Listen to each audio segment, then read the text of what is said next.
How to let go of limiting beliefs so you can reach your dream life. Limiting beliefs define our comfort zone.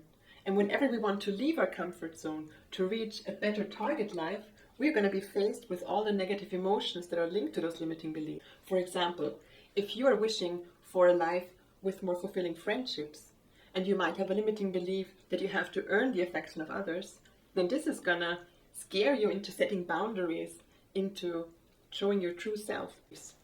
So if we remove those limiting beliefs, we can expand our comfort zone and can reach our dream life.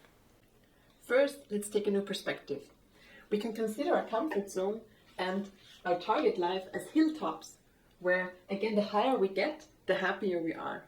And as you might know from mountaineering, if we're on one hilltop and we want to go to another hilltop, we first have to go into the valley.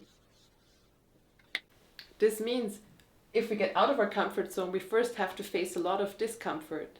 And this is what holds most people back for getting out of their comfort zone, for applying any real change.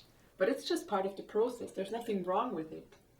For example, if you experience some toothache, you also don't mind going to the dentist, which is really uncomfortable, but you know afterwards you're going to be pain-free. So how do we get up there on that hill?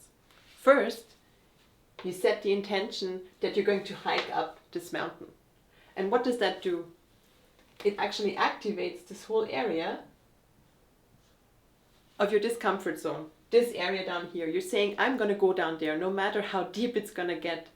Second, you're going to be encountering test events as you walk along this path.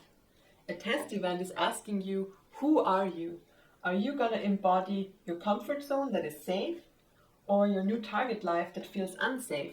So it asks you, where are you on this path? Are you still staying here, or are you going into the learning zone?